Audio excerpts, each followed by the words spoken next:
But to wage that fight on behalf of American families, I need you to still have some fight in you, too.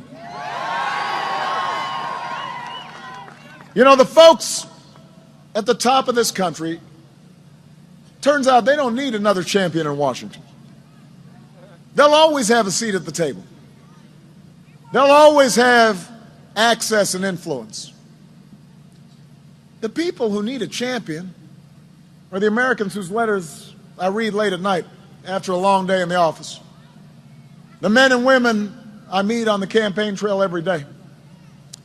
The laid-off furniture worker who's retraining at the age of 55 for a new career at a community college, she needs a champion. The restaurant owner who needs a loan to expand. He's got great food, but the bank turned him down. He needs help. He needs a champion. The cooks and the waiters and cleaning staff working overtime in a hotel in Des Moines or Vegas, trying to save enough to buy a first home or send their kid to college, they need a champion. The auto worker who was laid off thought the plant would never reopen and is now back on the job, filled with pride and dignity, building a great car, building America. He needs a champion. The teacher in an overcrowded classroom with outdated school books, digging into her own pocket to buy school supplies, not always feeling like she's got the support she needs, but showing up every day because she knows that this might be the day that she's got a breakthrough and she makes a difference in one child's life. She needs a champion.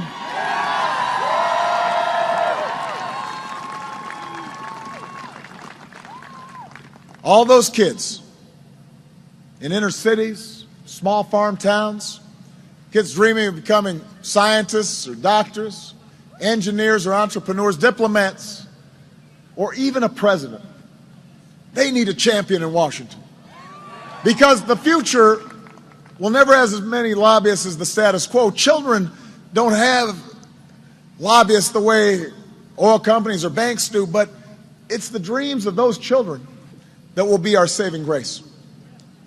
That's what we fight for.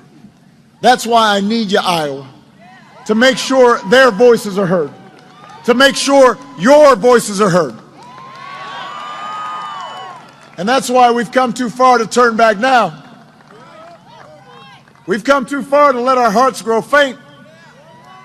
Now's the time to keep pushing forward, to educate all our kids and train all our workers and to create new jobs and rebuild our roads and bring back our troops and care for our veterans and broaden opportunity and grow our middle class and restore our democracy and make sure that no matter who you are or where you come from or how you started out, what you look like, who you love, what your last name is, here in America you can make it if you try.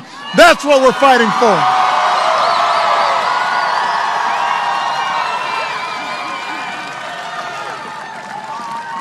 And Iowa, after all the months of campaigning, after all the rallies, after the millions of dollars of ads, it all comes down to you.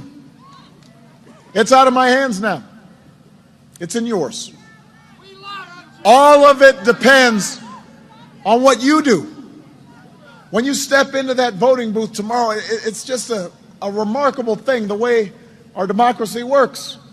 And at a certain point, all this effort and all these campaign rallies, and then it just comes down to each of us as citizens.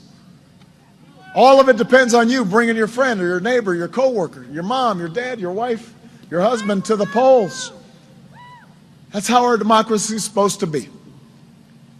The single most powerful force in our democracy is you. Moving this country forward begins with you.